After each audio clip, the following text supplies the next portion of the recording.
sabroso, rico, bien hecho. El tabaco, te digo, o sea, el puro ecuatoriano, el que te fabrican en Ventanas, en el interior de Manabí, es un puro de primera línea mundial, una marca, o sea, una variable, perdón, que sirve a las mejores marcas del mundo. O sea, acá se puede vivir con cierto lujo, porque no neguemos las flores del chocolate, El café. el café, son ciertos Acá lujos. tenemos una representante ¿Ya? de la belleza lojana y en Loja se produce un café Es espectacular. algo bestia el café Loja. Yo voy con cierta frecuencia a Loja. Yo amo el café de Loja. Y es por la cuestiones altura. académicas, sobre todo la UTPL, La UTPL. Tiene la gentileza siempre de invitarme a cuestiones académicas y todas las veces que regreso traigo café. Yo amo el café Loja. Entonces aquí, Es por la altura. aquí, mira, y con el tema del agua mineral. El 5% de agua mineral del mundo es agua mineral de vertiente. El 5%. O sea, todas las marcas de agua mineral que tú veas en el mundo, el 5% de esas marcas son aguas minerales de Y vertiente. esas son las carísimas, Ya. las de Bian. Son las carísimas y todas esas. Acá el agua mineral que te venden en la tienda es agua mineral de vertiente, de las dos marcas más conocidas, que en el mundo son increíblemente apreciadas por su calidad. Y eso aquí lo podemos comprar en la tienda, igual que el chocolate. Sí, pero ¿cómo pedimos el agua mineral en las tiendas? ¿Cómo pedimos? Wheatie. Y cuando me dicen no hay wheatie, yo como Bueno, hay la No, otra, hay la otra, necesita hay la otra wheatie. marca, lo que ¿Qué es significa? Cotopaxi, San Felipe. San Felipe, San Felipe. que es No, de no la es misma riquísima. mejor no calidad. puedo. Es riquísima, O sea, yo no San puedo. Felipe. O sea, es como yo soy una persona muy leal y yo no puedo. Tengo San Felipe. y Sí, no pero quiero vas a la tienda y no pides agua mineral. Pides Pides Wheatie. una Wheatie. Mira, Es chistoso como cuando vas y en lugar de pedir un cereal pides cornflakes. cornflakes, claro. O vas y en lugar de pedir un detergente pides un Deja. esa es la generalización del producto. Pero te digo, estos que son apreciados en el mundo, que es imposible, ¿ah? O sea, tú vas, por ejemplo, a Perú y quieres comprar agua mineral, lo que te venden es agua carbonatada, artificial. Y se le va el gas a los 5 Ya, minutos. exacto. Estos productos que tenemos acá son de lujo. O sea, tenemos un favor de la naturaleza, pero nosotros mismos nos saboteamos ya en Así cosas es. muchísimo más que ya dependen de nosotros, ya no de la naturaleza, ¿no? Sí, totalmente. Estamos viviendo una etapa, yo veo que muy complicada y muy dura, muy difícil. Y quiero trasladarles a partir de mi experiencia personal reciente. Yo suelo tomar desayuno en una cafetería y cerca de la oficina, prácticamente todos los días. Y hace un par de días fui como cualquier momento y de entrada 3 carros SUV grandes, enormes, sin placas, Ah, claro. parqueados en la puerta, así clavados en la puerta, parqueados como les da la gana. En cada carro estaban 2 personas de robusta complexión, parados al pie de cada carro, ¿no? Cada uno, ¿no? ¿Ya? Cada uno, no lo quiero decir, cada uno, ¿no? Así, como luciéndola, ¿no? En la puerta policías, de uniforme, policías de uniforme, parados. Y adentro, ya cuando ingresé, había gente que estaba dando las vueltas, ¿no? Gente vestida de civil, pero con su Auricular. auricular dando las vueltas. Y yo, ¿quién diablos habrá estado? No tengo ni idea, porque ya se me hizo tan incómodo que hasta comí sin muchas ganas, ¿eh? Y en la tarde que regresé a fumar, pasaba lo mismo. Entonces, a mí me resultó incómodo. ¿Por qué? Porque esto es lo que configura una sensación de seguridad falsa, ¿no? Es que yo no creo que ya siquiera es inseguridad falsa. O sea, ahorita ya hay una sensación de inseguridad. Es una normalización un poco, ¿no? Pero ustedes creen que, a ver, yo siempre le digo yo a la audiencia, ¿no? Y le invito a la audiencia a no normalizar lo que está pasando. Les pregunto a María Dolores y a Jimena si sienten que esto ya se ha normalizado, o sea, que estamos en un camino sin retorno en el cual, salvo las excepciones de siempre, el común de la sociedad ha normalizado esto. ¿Ah? Es que yo creo que es un tema de supervivencia psicológica. O sea, yo no sé, porque no he vivido en otro país de Latinoamérica suficiente tiempo como para hacer esta afirmación, pero sí tengo mucho contacto con colegas de la región por el trabajo que hacemos en ODJ, que es un trabajo regional, digamos. Y una cosa que ellos siempre me dicen es que Ecuador es un tren que nunca puedes en realidad sentarte a digerir lo que está pasando. Dice gente de la región. Claro, De o sea, yo Latinoamérica. estoy hablando de gente de Perú, que Perú igual es un caos, México es igual un caos, pero Ecuador siempre es como, nosotros siempre vivimos como al día con el susto del día. Y el susto del día da paso al del día siguiente y nunca puedes como digerir o reflexionar sobre lo que está pasando porque vives al susto. Entonces yo, más que una normalización, yo creo que lo que está pasando es que como vivimos al susto, ni siquiera hemos tenido tiempo de reflexionar en el tipo de país que nos hemos convertido, porque en los 2 últimos años yo pongo el punto de partida, digamos, quizás con las masacres carcelarias, eso fue como, para mí, mi percepción de la seguridad cambió con masacres carcelarias y dije, qué tontos que fuimos, de verdad esta gente estuvo siempre aquí metida. Pero después de eso han pasado un montón de cosas, o sea, muerte cruzada, juicio político, elecciones, muerte de Villavicencio, o sea, hemos estado así y nunca nos hemos podido sentar a reflexionar qué es lo que le pasó al país, por qué le pasó esto al país y qué podemos hacer de aquí en adelante. Y entonces por eso salen estas soluciones parche que atienden más bien al populismo penal, que es como vamos a meter a todos los niños a la cárcel y a recrudecer las leyes. Y yo decía el otro día en una entrevista, decía, quizás eso está bien, pero el tema es que si nosotros no nos sentamos a diagnosticar la enfermedad, los remedios que nos tomemos para esa enfermedad probablemente no serán los adecuados. Capaz hasta nos terminamos envenenando si nos tomamos una medicina para una enfermedad que ni siquiera hemos logrado hacer el diagnóstico porque nunca nos sentamos a pensar. Mira que yo decía seguridad falsa, ¿por qué? Porque en teoría, dentro de la rigurosa teoría, ¿no? Si yo entro a un sitio donde está sucediendo esto, digo, no, caramba, aquí no va a pasar nada, no, aquí no va a pasar nada. Pero ya estando en el momento y estando en esa circunstancia, uno dice, no, toda esta gente está aquí porque puede pasar algo. No, lo que pasa es que por la descripción que tú has hecho y por la, no sé si sienten ustedes lo mismo, a partir de esa descripción, uno pensaría que es una autoridad.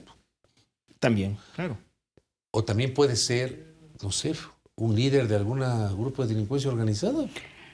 Sí, pero yo sí creo que hay, por ejemplo, en este punto, por lo menos me pasa a mí, por eso yo sí creo que hay una normalización que estás en un restaurante, porque me pasó ayer, de hecho.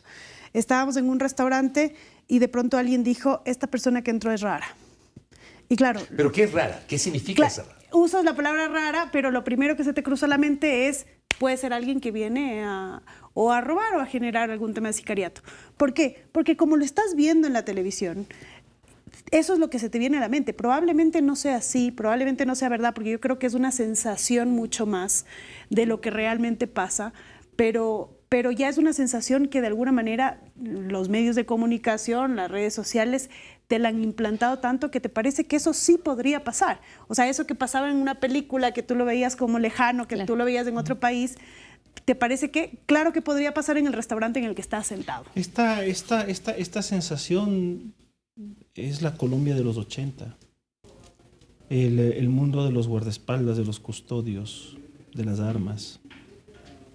Estaba leyendo la biografía de don Guillermo Cano, el director del Espectador, que él decía... El emblemático periódico colombiano. Que enfrentó al narcotráfico y a la violencia de una forma decidida. Es un caso de estudio para la prensa mundial ese. Don Guillermo Cano le decían, vea usted por su posición, usted necesita tantos custodios. Y don Guillermo Cano les dijo, verán, yo no puedo exponer a que 2, 3, 4 personas que me acompañan puedan sufrir un daño cuando el que le quieren matar es a mí, no a ellos. Entonces yo no les acepto la custodia, muchas gracias. Don Guillermo Cano lo mataron mientras él manejaba su auto, le interceptaron y lo acribillaron a balazos. Entonces, todo esto creo que se nos vino muy de pronto. Todo esto se nos vino muy de pronto. Yo no sé si... no sé si fue, y ustedes que conocen más, yo no sé si este fue un proceso que se fue avinagrando, que se fue fermentando. Yo, honestamente, lo siento como que es algo que pasó en un periodo muy corto, incluso hasta para pensar y tomar decisiones. Yo, por ejemplo, tengo en la cabeza... capaz que como detonante de toda esta sensación que estamos experimentando, el secuestro de los colegas del comercio. Sí, también. Incluso antes. Desde Moreno. Ajá. Pero es justamente ese mes de enero del 2018, ¿ya? Cuando los colegas hacen algo que seguramente... Yo fui reportero de noticias, reportero de calle 20 años de mi vida. Tengo 32 años como periodista, 20 años, más de 2 décadas fui reportero de calle. Y seguramente hubiera hecho lo mismo. O sea, a mí me fastidia cuando alguna gente dice para qué se fueron a meter, que ellos no sé qué. Les voy a contar una anécdota que me pasó hace unos años. Yo fui a la zona de frontera, esto debe haber sido en el año 2003, más o menos, 2004, era reportero en TC. Y no recuerdo qué tema fuimos a hacer, pasamos Ipiales, pasamos Las Lajas y terminé con el camarógrafo de un pueblo llamado La Victoria. No sé si han escuchado este pueblo, pasando Las Lajas, lado colombiano. Y nosotros haciendo tomas, qué sé yo, y cojo y le entrevisto a una persona y esta persona me dice, mira, ahí en la plaza mataron a 3 sapos la semana pasada. Resulta que había sido territorio de las FARC. De las FARC. En ese mismo pueblo de La Victoria, creo que era un año antes, unos meses atrás, lo habían retenido los guerrilleros a Milton Pérez. Esto generó una especie de conflicto porque tuvo que intervenir hasta el gobierno del presidente Gustavo Noboa. El ministro era Marcelo Merlo. Milton estuvo retenido varias horas, como 9 horas, por las FARC. Y finalmente lo liberaron. Hubo una negociación a nivel del gobierno con las FARC para que lo liberen. Lo retuvieron a Milton. Yo no sabía, pues, y me metí al mismo pueblo. Entonces, el rato que ya me dicen que es de las FARC, trato de salir y me interceptan 6 guerrilleros, hermano. Uniformados con el camuflaje de las FARC. Que tenían la bandera. Todo, aquí tenían todo. Eran 4 hombres y 2 mujeres. La bandera, el camarógrafo se puso a temblar, hermano. Yo también, pero yo ahí tratando, somos ecuatorianos, bla, bla, bla, bla, bla, bla, que no sé qué. Teníamos nosotros no tenías estos celulares todavía. Creo que había BlackBerry en ese tiempo, todavía no llegaba el BlackBerry. Pero teníamos en el carro ahí que ni siquiera servía el handy, pues, el walkie-talkie. ¿Y para qué tienen eso? No, pruébalo, no funciona. Y querían revisar el material que grabamos y el camarógrafo le había adelantado la cinta y no lograron ver. Y nos dejaron ir. Y salimos corriendo, aparecimos en no sé qué pueblo y pasamos por un regimiento de unos militares. Y ¿para qué se fueron a meter allá? ¿Pero por qué cuento esta anécdota? Porque yo seguramente hubiera hecho lo mismo que hicieron los colegas del comercio.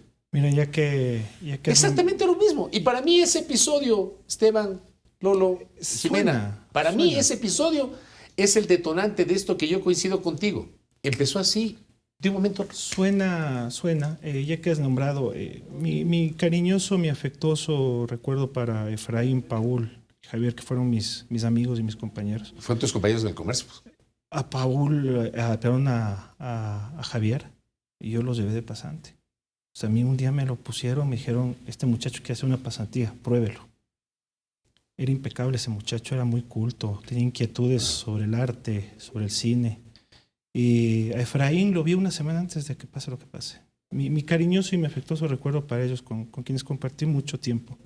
Y lo que tú dices suena como que esa sensación se fue proyectando, porque hay que ser honestos, las fronteras siempre fueron los sitios donde, tal cual dice Fabricio, ¿no? Tú pasabas sin ningún control, sin ninguna señal de que absolutamente nada pase. Pero ya como que el cerco se fue cerrando y el tema hoy es más urbano que nunca. Pero esos son los fenómenos de la delincuencia que luego genera conflictos armados internos. Yo hace un par de semanas estuve en Perú por un tema de un proyecto que estábamos ejecutando allá y nos fuimos a visitar porque yo no conocía el museo. Se llama Lugar de la Memoria, que es el Museo de la Memoria, y es un museo súper bien concebido porque es un memorial para las víctimas del conflicto peruano, y hacen este balance, porque es un tema delicado para la sociedad peruana, hacen este balance súper interesante entre las víctimas del M-19 Bicendero y las víctimas de la represión, y la represión estatal. Entonces, me parece que eso es bueno para no herir sensibilidades. Entonces, nosotros íbamos viendo con la colega que me acompañó y decíamos en realidad, porque los museos son cronológicos, ¿no? Cuando entras te empiezan a explicar el inicio del fenómeno y decíamos, es que nosotros estamos, Ecuador, digamos, está a la entrada del museo.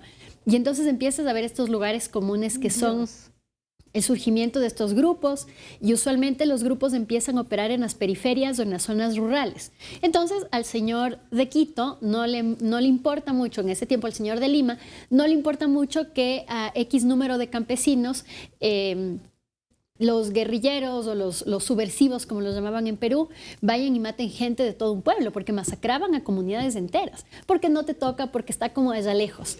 Pero allá lejos cada vez se va acercando más y llega un momento donde ya empiezan a haber atentados dentro de la ciudad de Lima y a asesinarse a personas, a personajes, digamos, importantes de la comunidad limeña en Miraflores, que es el barrio aniñado, digamos, de Lima.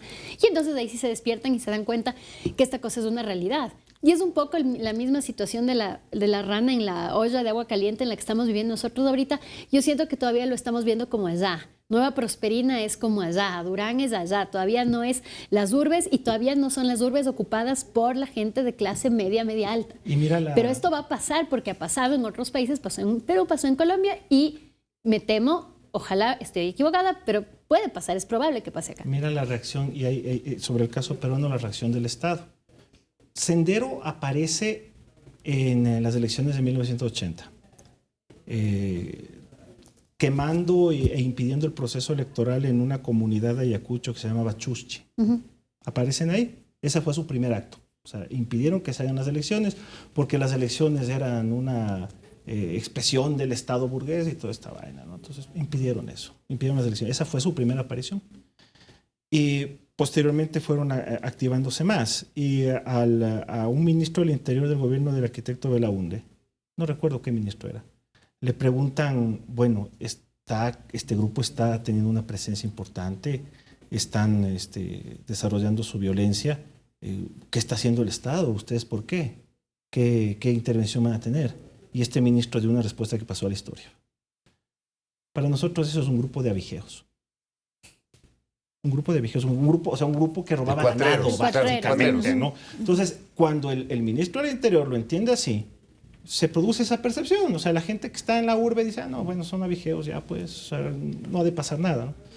Y sí, o sea, hay una sensación como que estamos entrando en una etapa en la cual la comunidad urbana, la gente que vive en las grandes ciudades, lo ve a una cierta distancia. Y creo que también piensa en el sentido de que como eso está pasando a cierta distancia, hay no más que hacer cualquier cosa para detener esto. Además, hay un tema, perdón Esteban que te interrumpo, pero hay un tema que es delicado hablarlo y es el tema del racismo, clasismo que hay en Ecuador.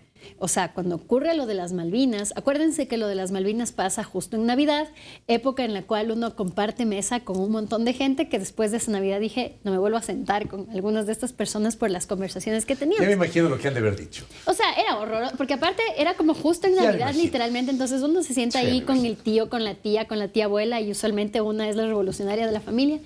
Y entonces, como botas el tema incluso hasta para testear las aguas. En Año Nuevo, que fue cuando dizque encontraron los cadáveres y fue todo este show, era Año Nuevo y yo estaba en la playa, entonces ahí típico que te reúnes con la gente, a ver qué dicen. Y decían cosas como, pero ladrones han de haber sido. ¿Por qué esos huevos? Y yo que siempre estoy ahí como tratando de contener así el tsunami con una tacita de papel. Decían, pero ¿de qué te preocupas?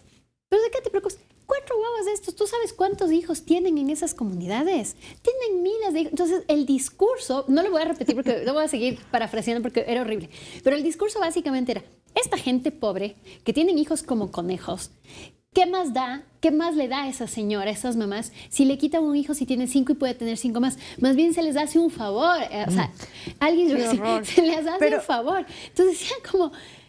Porque nosotros no los vemos como iguales, nosotros no los vemos como personas. Pero esa es la narrativa, por ejemplo, que se usó a propósito de las masacres carcelarias, cuando empezaron las masacres carcelarias y la gente decía, o alguna parte de la población, incluso autoridades decían, bueno, pero es que se están matando entre ellos, ¿no? Mátense nomás, mátense nomás.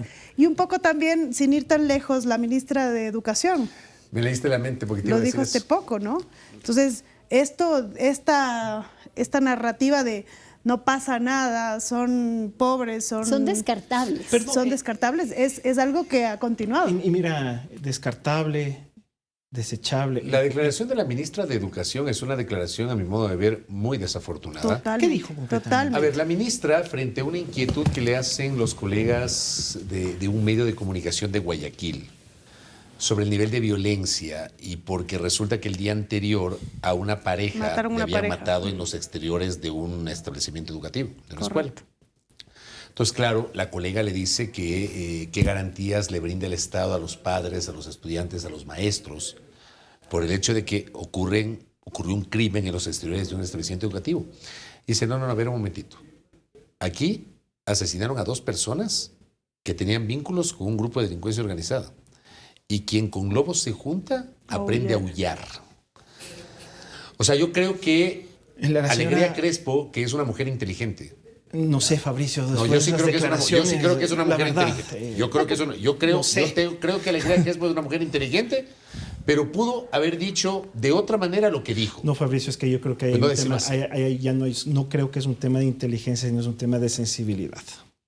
Y a mí me parece fue que una declaración muy desafortunada. Un funcionario público que no medie entre su capacidad, su conocimiento y su inteligencia con la sensibilidad y con el prójimo que está al frente. A mí me parece que ahí hay un desbalance ya. Yo creo que pero yo sí creo que sí revela el criterio que la mayoría tiene. O sea, si te matan, por algo ha de ser, pues. O sea, es como la idea que hay. Es que pero igual es selectiva ese criterio, ¿no es cierto? Sí. Porque, o sea, cuando le mataron a Fernando Villavicencio, mucha gente decía, ¿qué habrá estado haciendo para que le maten estilo sicariato?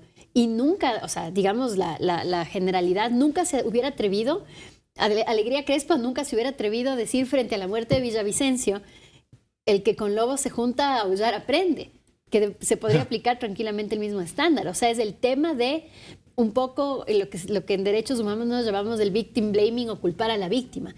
O sea, la mujer violada es porque estaba puesta minifalda. El niño que desaparece a manos de las Fuerzas Armadas es porque era ladrón. La pareja que es asesinada en modalidad sicariato en plena calle, a plena luz del día, ahí es que han de haber tenido negocios chuecos.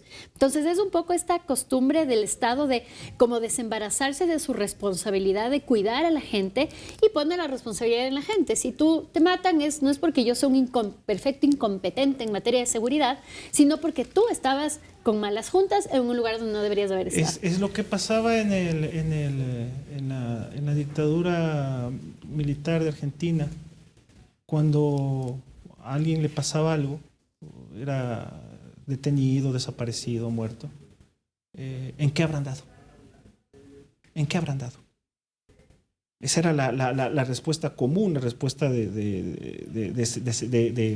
la reacción instintiva, es decir, bueno, ¿qué habrán dado? Y ¿no? claro, y tú también, hablando de cómo se tratan de sostener las narrativas, ¿no? Porque, perdón, no quiero sonar clasista ni mucho menos, ¿ya? Pero hay un elemento que es innegable. Cuando la muerte ocurre en una clase popular, se sostienen estas narrativas. Cuando ocurre en una clase acomodada, en una clase pudiente, se manejan otras narrativas. No, es que ahí ni siquiera se habla. Ya. O sea, ha habido casos de secuestro. Este secuestro último, el de las 4 personas que murieron en los 4 comerciantes. Los 4 comerciantes, todo el mundo habló, ¿no? O sea, hasta salieron las imágenes de cómo le secuestraban a una de las víctimas, ¿no? Pero cuando el secuestro es de alguien ya de cierto nivel, ya ni siquiera se habla. ¿Por qué? Por seguridad. Es que no hay que interferir en las negociaciones. Pasa a ser ya un tema vedado. Y es la misma violencia la que están sufriendo unos y otros. Pues exacto. Por eso es que la violencia, el tema de la inseguridad, que es esta problemática enorme que tenemos, sí tiene como víctimas mucho más, digamos, más graves, ¿no? Que son las personas que están en los cinturones de pobreza, en los sectores marginados. Porque claro, ellos son los que llevan la peor parte. Ellos... Y, por ejemplo, para mí, los niños y los adolescentes en este caso, ¿no? Que cuando, a propósito de todo este tema de los niños y de los adolescentes y de la idea de empeorarles las penas, la idea es hacia los más pobres, pues, no a los niños y adolescentes que de alguna manera tienen una mejor situación económica. Entonces, sí hay gente que la pasa peor, digamos, en el contexto. Es que lo que pasa es que en contextos de conflictividad, piensen ustedes en verdaderos conflictos armados, no en el conflicto armado inventado e inexistente que tenemos en este país. Pero siempre, digamos, estadísticamente cierto que quienes pasan la peor parte siempre son los grupos más vulnerables. O sea, en un conflicto armado de verdad, las que más van a sufrir son las mujeres. Así es. Porque no solamente es que te van a matar, sino que además como eres medio botín de guerra, además te van a violar y te van a embarazar como una forma de combate. A los niños los van a reclutar y además les van a hacer que maten a toda su aldea para que luego no puedan regresar a retomar sus lazos familiares y sociales. Entonces, yo creo que o sea, el tema de la discusión esta que está viendo ahorita de si les recrudecemos o no las penas a los adolescentes, creo que sí hay que hablarlo, porque sí creo que hay, y que no es la generalidad, chicos muy, muy peligrosos y que por efecto precisamente de este abandono ya están en un nivel donde quizás la rehabilitación no es posible. El video de este muchacho que comete el atentado contra el candidato Miguel colombiano. Uribe Turbay. Ajá, Uribe Turbay. 14 años tenía, ¿no? Dicen que tiene 14 años. O sea, yo creo que 14 años de muy mala vida porque se le ve como un poquito mayor. Pero si es que efectivamente es un niño, es escalofriante. O sea, ustedes ven el video y el man se va acercando, Y le dispara. hasta acá y con sangre fría, ¡pa! Entonces tú dices, para que llegue allá es un elemento peligroso, que en ciertos casos creo yo que tendríamos que sentarnos a pensar cómo vamos a hacer para darles un tratamiento más severo. Me parece que es una discusión que sí hay que tenerla. Porque esta otra cosa es importante, que es un pecado que yo he cometido y lo reconozco. Muchas veces quienes estamos del lado de los derechos humanos decimos, no, eso no se toca. Pero a los niños, no, eso no se toca. Y género, no se toca. Y hemos caído en un error, y ese error últimamente nos ha ido explotando en la cara, porque resulta que mientras nosotros decíamos, no puedes hablar de esto, no esto, no esto, no les toques a los gays, etcétera, había una suerte de como esto que reverberaba por abajo en un sector de la población que ha explotado y explota en la forma de candidatos y autoridades profundamente antiderechos. Tienes el caso de Estados Unidos. Yo creo que el caso de Ecuador también asemeja a eso porque no dimos chance de hablar. Entonces sí hay que hablar de esto. Pero el tema es que hay que hablar desde un lugar con datos, con estadística y que nos permita, digamos, entender el fenómeno. Porque si nuestro entendimiento del fenómeno es como el niño pobre de ley es el que roba, ergo es el que es dispensable en la sociedad y por tanto está bien que se muera, eso no es un diagnóstico serio y no se pueden tomar decisiones en base a una ausencia total de diagnóstico y esa es la preocupación que yo tengo ahorita. Yo concuerdo, hay que hablarlo, pero a mí lo que me parece que es, digamos, tirado a los cabellos es que tomes esa decisión en una ley de urgencia económica. Que no puedes hablarlo, no puedes discutirlo. Yo hice un comentario en la radio, creo que fue el viernes, el jueves o viernes, cuando ya se había formalizado esta propuesta de Andrés Castillo. Con la cual no estoy de acuerdo, y no estoy de acuerdo primero por el tema de la forma. O sea, no sé en qué cabeza en una ley económica metes un tema de reforma al Código Orgánico de la Niñez y Adolescencia. Es que creo que desde ahí ya no se puede ni discutir. Escúchame, pero luego, desde ahí no se puede este discutir. país, y van a coincidir los tres conmigo, ¿no? Este país es tan epidérmico, tan básico, tan superficial en las discusiones. Yo estoy de acuerdo con María Dolores Miño. Yo lo dije el otro día en la radio. Yo creo que hay que discutirlo. Yo creo que hay que discutir la forma de juzgamiento, por ejemplo, de los adolescentes para delitos graves. Sí, discutamos eso. Hay que discutirlo. Pero tú no puedes quedarte solamente en una reforma al Código de la Niñez sin, por ejemplo, hablar de prevención, hablar de la ausencia de Estado de las zonas en las cuales está claro que no manda el Estado formal, sino que hay un Estado liderado por los grupos de delincuencia organizada. 450,000 niños están fuera del sistema educativo. ¿Me cachas? O sea, no puedes solamente hablar de una reforma para hacer más punitiva, ¿ya? La norma, y olvidarte, por ejemplo, de una realidad social. Olvidarte, por ejemplo, de la depuración. Aquí te dicen de dientes para afuera que depura la policía, Fuerzas Armadas. ¿Dónde está la depuración? De policía, Fuerzas Armadas, del SNAI. Esa cosa que se llama Servicio Nacional de Atención Integral a Personas Adultas Privadas de la Libertad y Adolescentes Infractores. Que tiene un nombre larguísimo. Yo me lo sé de memoria. Cuando uno les explica esto a los gringos es buenazo porque te toca explicar ese nombre en Por inglés. Dios. Eso es Todas las instituciones que tengan siglas o nombres largos no sirven. sí. Oye, Más de tres palabras. es una buena- pero qué cosa tan sencilla. FBI. O por ejemplo, estos anuncios del ministro. Yo decía también, yo comparto la indignación del ministro del Interior. Estoy de acuerdo con su indignación. ¿Ya? Pero empiecen por depurar la administración de justicia. Empieza por garantizar que jueces y fiscales que procesan a delincuentes que forman parte de los grupos de delincuencia organizada tengan seguridad. Y después de que hagas todo esto, si tienes jueces corruptos, exponlos ante la opinión pública. ¿Cómo ven ustedes esta moda? Porque es moda. Es una moda. Y es una moda de parte de quién? De los medios. Y los medios tenemos que aceptar esa culpa totalmente. Porque nosotros los medios procedemos a partir de ejercicios que otros medios hacen y como tienen llegada, como tienen pegue, como tienen rating, tienen exposición, el resto de medios nos sumamos, ¿no? Esta moda ahora de mandar al frente a los jueces. Yo no sé eso en qué va a terminar, la verdad. No, yo no sé, honestamente. A mí me parece que yo también creo que hay un problema de forma, ¿no? Porque, por ejemplo, esto que se está señalando de parte que vamos a exponer el tema del patrimonio de los jueces y de los fiscales. O sea, yo digo, sí, no lo veo mal. El problema es la forma. Porque quien lo tiene que hacer es el organismo y a través del procedimiento adecuado. No es que un ministro dice, yo voy a sacar esa información. O sea, me parece que cuando empezamos a saltarnos la forma, empezamos a saltarnos la norma, va a haber un problema a la larga, ¿no? Y mira, hay una cuestión. Los medios nos equivocamos todos los días. Este oficio es un oficio que está construido a partir del error y de asumir errores y de Sí, pero nosotros no asumimos los errores. No, es que hay que primero estar O conscientes. sea, no hablo de ti, de mí, ¿no? No. Que somos los dos periodistas de esta sala. Yo me equivoco todos los días. Pero hablo yo del sector. Sí, en el sector de la prensa tenemos unos egos que nos creemos por encima del bien y del mal y somos los non plus ultra de la sociedad y la última Coca-Cola del desierto. Entonces, y lo nuestro es la última palabra. Entonces yo me muero de miedo cuando veo estas cosas. ¿Por qué?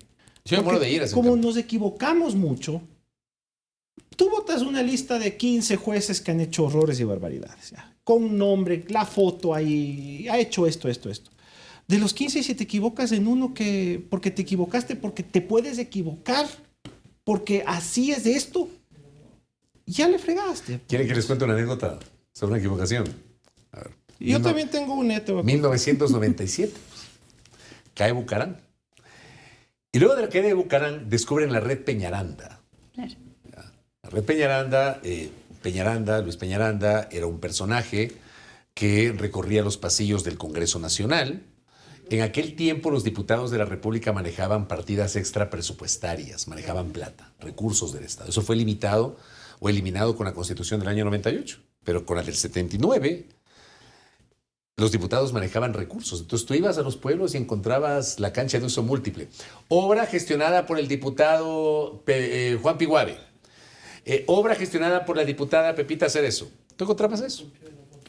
Entonces descubren esta red a través de la cual este personaje se encargaba de negociar la adquisición de material de mobiliario escolar para los establecimientos educativos. Y se llevaban un porcentaje. No sé, creo que 10% o algo así. Se llevaba un porcentaje. Entonces hubo un grupo de diputados ahí, cerca de una veintena, que fueron señalados. No a todos los procesaron, unos se fugaron, unos pocos los detuvieron. Entonces yo recuerdo que en Diario El Comercio, hermano, Diario El Comercio, publica la lista, pues, y se equivoca en un nombre. Publican el nombre de Tito Nilton Mendoza.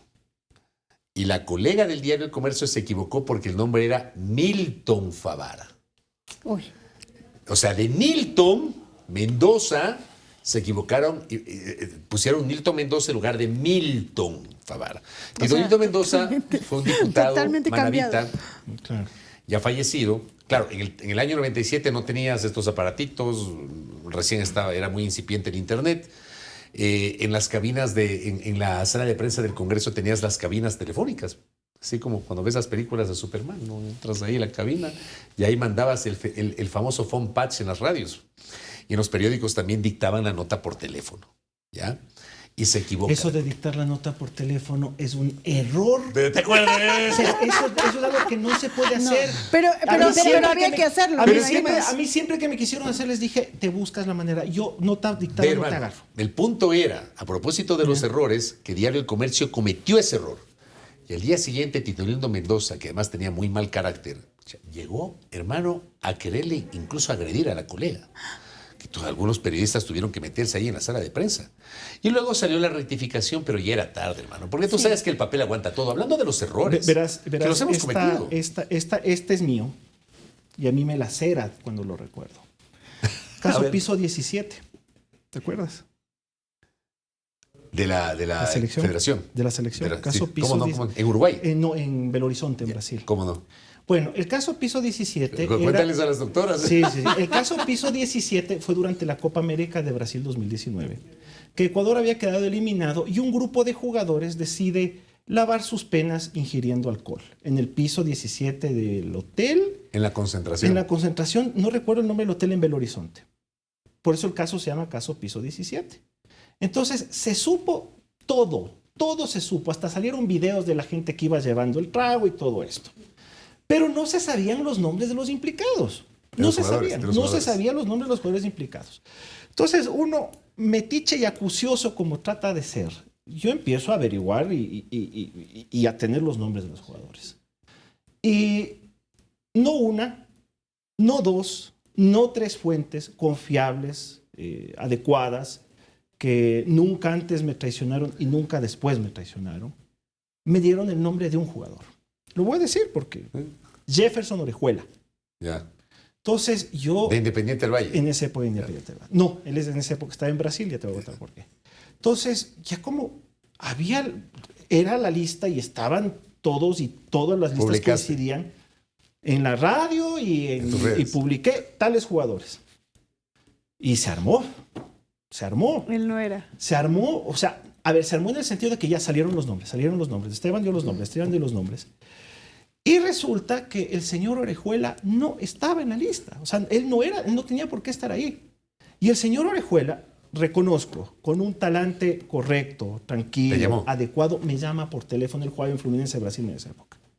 Me llama y me dice, vea Esteban, yo he visto que usted ha publicado mi nombre y está rebotando acá y que yo he estado en este tema. Yo no le voy a decir qué compañeros estuvieron, porque finalmente usted ya dijo quiénes son. Pero yo no estuve. Yo le garantizo, vea, por mi familia, por mi hija, yo no estuve. Le dije, vea Jefferson, yo le creo. Perdóneme, es un error.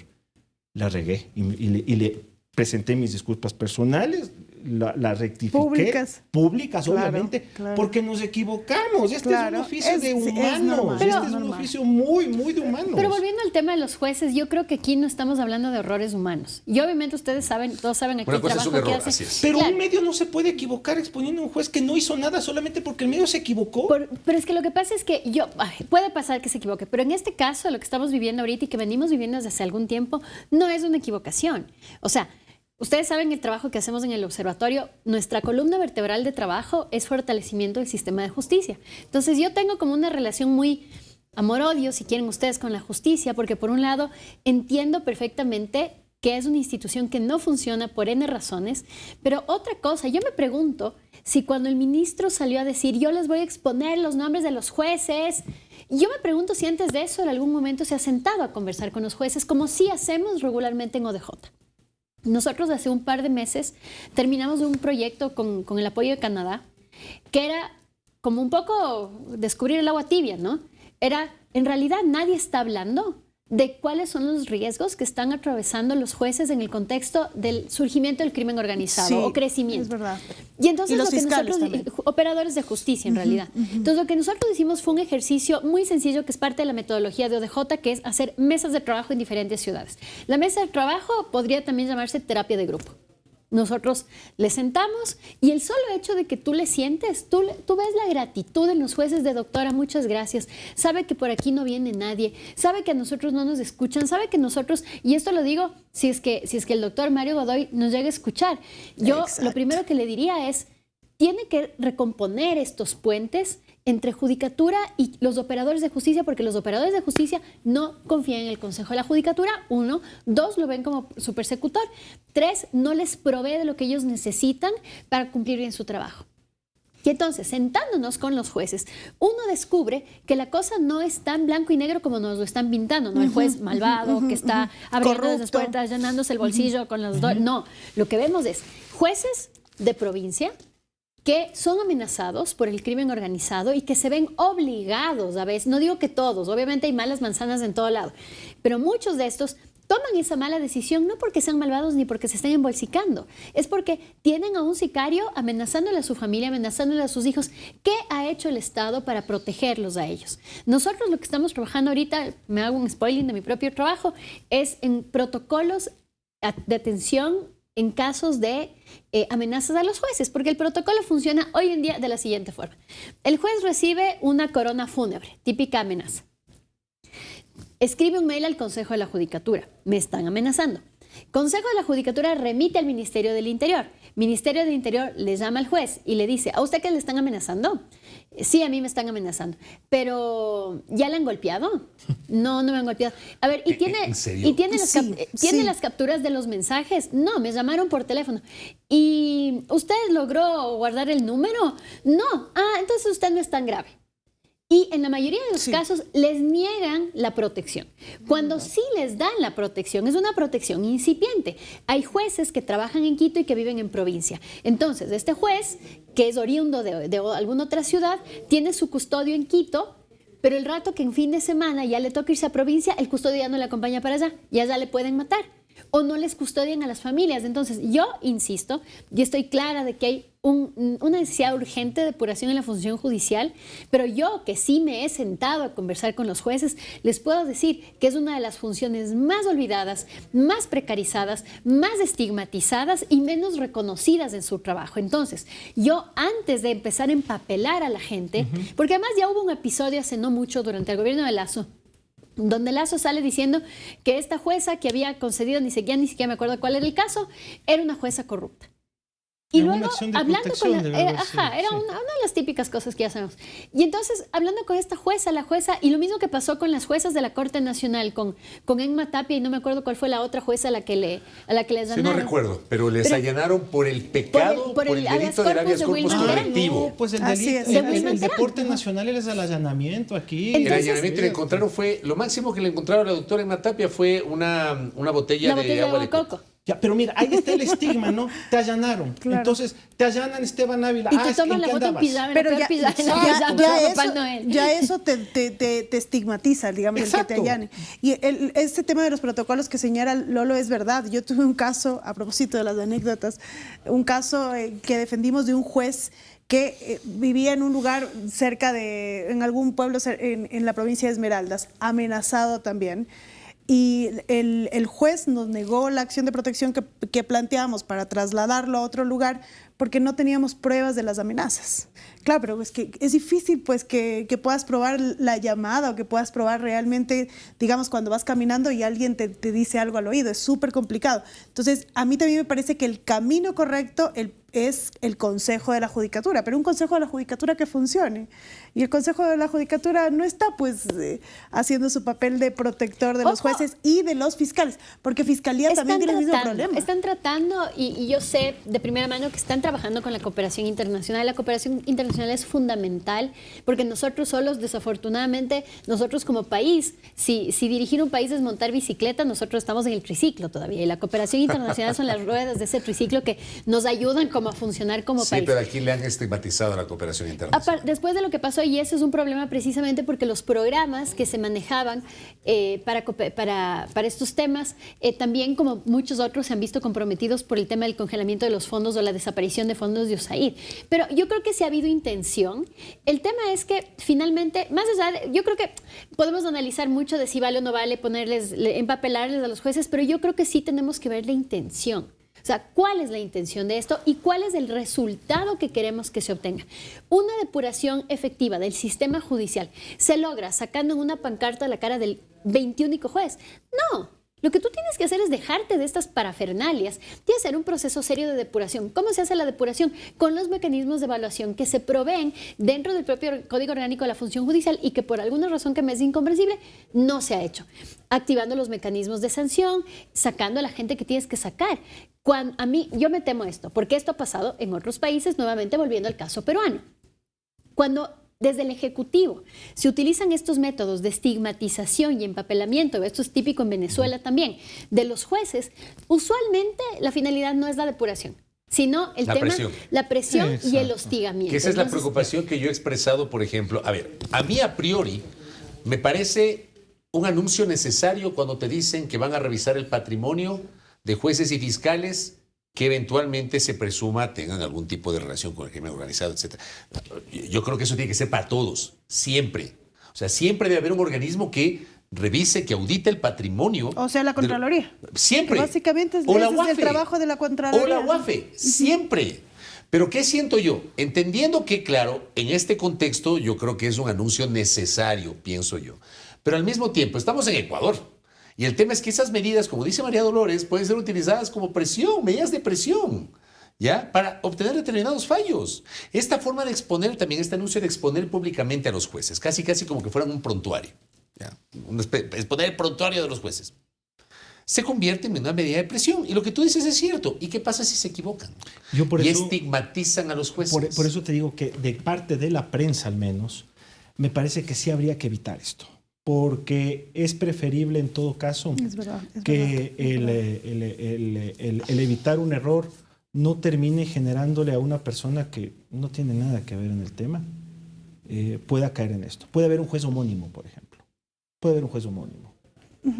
O se usan mal los términos. O sea, es que también tuve un caso porque, claro, todo esto que pasa se traslada al tema judicial de una jueza que fue destituida por un tema de que se había puesto mal un documento en el expediente y el medio de comunicación dijo que era por corrupción. Entonces, claro, te das cuenta que eso afecta al honor. Entonces, sí que es súper complicado, es delicado. Yo lo que me temo es que quizás esto pueda servir incluso para hablar de esto que le tenemos tanto miedo, digamos, que es la reestructuración de la función judicial. Por vez número 500. ¿no? Sí, pero no una reestructuración realmente para modificar las cosas, sino para, digamos, cooptar una función que por ahí puede servir, ¿no? O sea, creo que es complicado, ¿no? Con lo que nos estamos encontrando, creo yo, es con una sociedad que pide culpables. Pide jueces irresponsables, fiscales corruptos, adolescentes ladrones, personas en situación de debilidad, de fragilidad, que sean los ejecutores de tales y cuales crímenes. Y esta sociedad lo que quiere es no corregir, sino exponer. Es decir, claro, es una sociedad ver cabezas rodar. Inquisidora. Exactamente. Inquisidora. Es una sociedad que no busca justicia, sino venganza. Exacto. Entonces, Y un falso, y ahí sí un falso sentimiento de seguridad. Porque cuando exponen al juez, yo siento que es como cuando ya se baja la leche, ¿no? La espuma de la leche. Entonces ya, estamos seguros. ¿Estás en realidad seguro? O sea, ¿tú estás seguro que ese juez en realidad cometió un delito? Pero les da a las personas, creo yo, ahí sí una falsa sensación de seguridad. Cuando tú ves que viene Eric Prince, por ejemplo, a Estados Unidos, ni saben quién es Eric Prince. Nadie Ni sabía. hizo nada. Yo no sabía. Nadie sabía quién era Eric Prince. El único Prince que yo conocí es el cantante. Es el cantante. Yo confieso Es que un tampoco cantante. sabía, pero como todo está, o sea, para los que queremos informarnos, todo está a 2 Googles de distancia. No. Entonces, vi quién era este personaje, miré y dije, oh no. Pero el resto de la gente no hace este ejercicio. Entonces solo le ven al señor y a poco que viene así disfrazado de G.I. Joe, con la bazooka. Y eso le da ahí sí una falsa seguridad. Y el error de eso es que vamos a estar jurando que sí se están haciendo cosas porque se exponen a jueces, porque los niños... Pero en realidad no se va... O sea, no vamos a estar exigiendo Sí, mira, que se combata realmente. a mí Sí, me alarma, sí, de acuerdo. me alarma y me preocupa que Fabricio Vela no sepa quién es Eric Prince. No, yo no sabía. Yo no te voy a... Fabricio. Porque hay cosas que yo no sé, pues, hermano. Yo no voy aquí a hacerme el bacán a decir sí sabía. No, yo no sabía. Nadie sabía. Eric Prince. Yo no sabía. Eric Prince montó una campaña global para generar recursos para invadir Venezuela. Yo ahora ya sé eso. Y no hizo nada, dice. Yo ya sé el papel. Pegaron la plata. nadie Yo sabía ya sé nada. ahora qué ha sido Blackwater. Entonces, entonces cuando el señor Prince monta esta campaña con la esperanza de que en Venezuela pase un Panamá del 89 y los Marines invadan Caracas y se todo. Para llevárselo a Manuel Antonio Noriega. Pero no tomaron en cuenta de que los Estados Unidos y Venezuela siguen haciendo negocios petroleros, porque el tema es ese, básicamente. O sea, a Estados Unidos no le importa la democracia en Venezuela. Mientras haya la necesidad de energía y haya este proveedor de energía con el que van a tener acuerdos de cualquier manera, el señor Prince puede seguir recaudando plata y puede seguir entrenando mercenarios para que invadan un día la bahía de La Guaira y se metan por ahí, cosa que no va a suceder, cosa que no va a suceder. Entonces, el señor Prince ya venía acá rodeado de Saura, pues entonces él va a liberar a Venezuela, también nos va a liberar a nosotros. No va a pasar ni la una ni la otra, No va a pasar ni la una ni la otra. Juegan con el nombre, que es un nombre evidentemente sonoro. Yo te diría incluso más afuera que acá. Claro, es como decirte que viene Rambo. Claro, más afuera que Te suena acá. Rambo. Entonces afuera te dicen, caramba, mira, en Ecuador se están tomando en serio las cosas, está yendo Eric Prince. No va a pasar absolutamente nada. No va a pasar absolutamente nada. Claro, el señor Prince no viene gratis, ¿no? No viene gratis ni a cambio de un bolón. El señor Prince viene... Ni viene en cualquier momento, Exacto, viene básicamente en campaña electoral. Él viene a decir lo que Bueno, no tiene sé que decir. si él va a venir de nuevo, ¿no? porque resulta que vino una semana antes de la segunda vuelta electoral. Exacto. Le llevaron ahí un par de operativos con los ministros de Defensa y del Interior. Apareció en una entrevista con el ministro de Defensa en el programa de Carlos Vera hablando mal de la candidata del correísmo, metiéndose en la vida personal, que a mí me importa nada la vida personal de la señora González.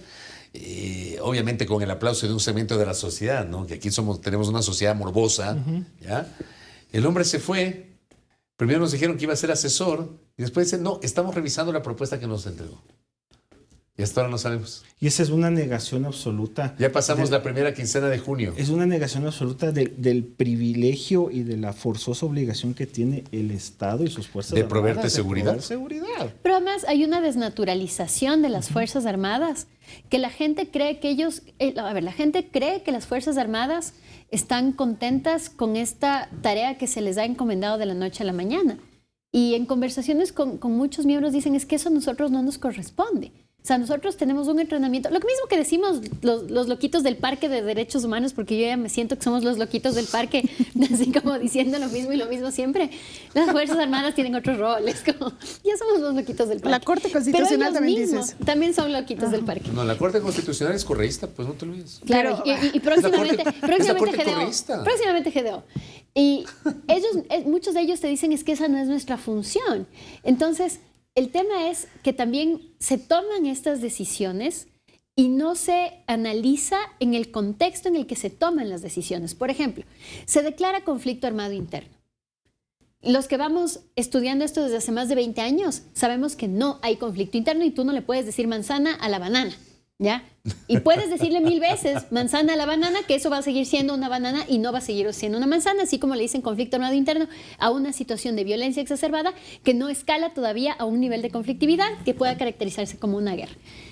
Entonces se toman estas decisiones y les lanzas a los militares a esto. Y los militares muchas veces dicen, vean, nosotros no sabemos cómo hacer, porque nuestro entrenamiento es otro. Entonces, la pregunta que yo me hago, no que no salgan los militares a la calle, porque sí es cierto, y esto se discute mucho en espacios académicos donde se habla de derecho internacional humanitario, ya vamos desde 2001 hablando de las nuevas formas de conflictividad armada que no encajan dentro de los parámetros de los convenios de Ginebra y de los protocolos adicionales. Eso es una conversión que ya tenemos hace rato.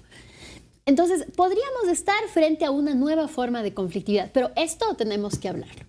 ¿Cuál es el rol de las Fuerzas Armadas a la hora de combatir esta nueva conflictividad? ¿Tienen un rol o no tienen un rol?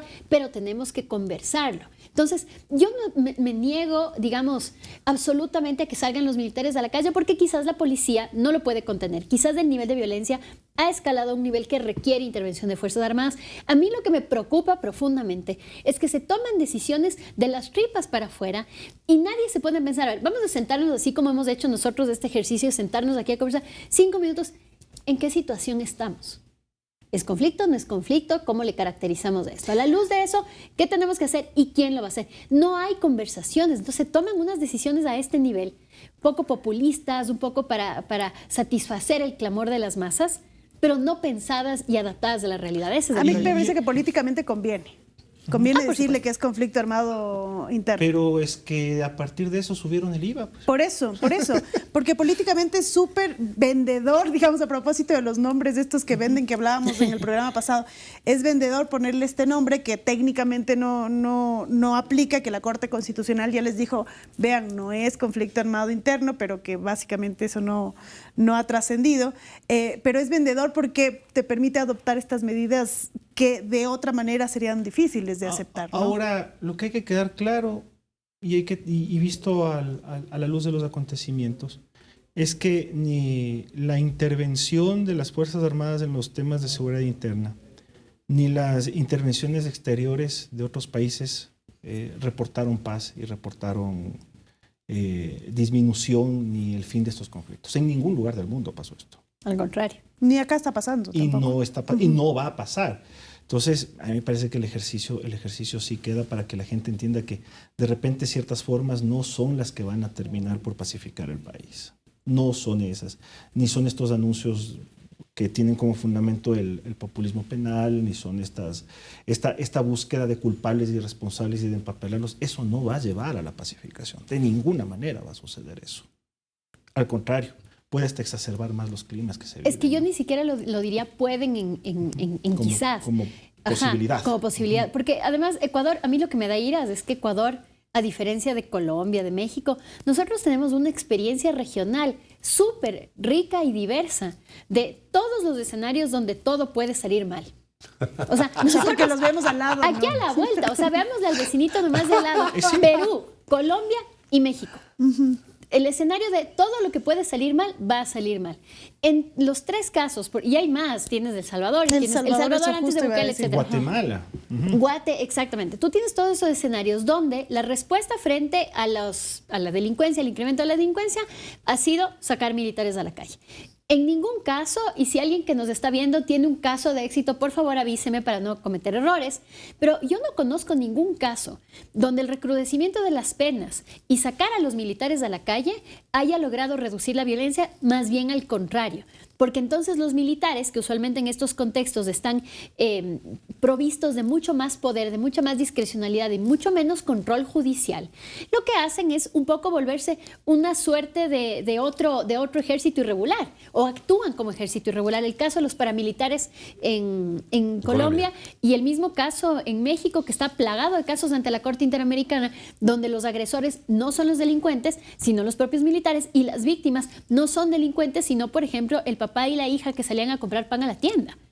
Entonces, yo digo, teniendo esta ventaja, que es aprendamos de Colombia, sentémonos con gente de México, sentémonos con personas de Perú que nos cuenten cómo fue y qué tal les salió esa historia, cómo les fue, nos van a decir, ¿saben qué? Nos fue pésimo. Porque no es que desaparecieron las células, se aumentaron células delincuenciales que giraban alrededor de las Fuerzas Armadas. Por ejemplo, actividades como la minería ilegal y todo eso que ya cada vez están más persistentes. Yo creo que el mensaje más importante de hoy es que hay suficiente experiencia a la cual acogerse, y eso en todo caso resulta un alivio porque ya se sabe qué pasó. Hay otros países que lo tuvieron que enfrentar de primera, ¿no? Acá, sabiendo estas experiencias, se puede hacer algo mejor que lo que se ha hecho. A mí me congratula verte con las manos libres. Ya, pues, pero estoy con cabestrillo. Pero no estás con las manos. El programa pasado yo la pasé muy mal, la verdad. Sí, sí. Pues, así estuve pero yo estoy muy como la confundido. doctora Jimena cuando tuvo la lesión del pie y no salía en el programa en la boca. ¡Cierto!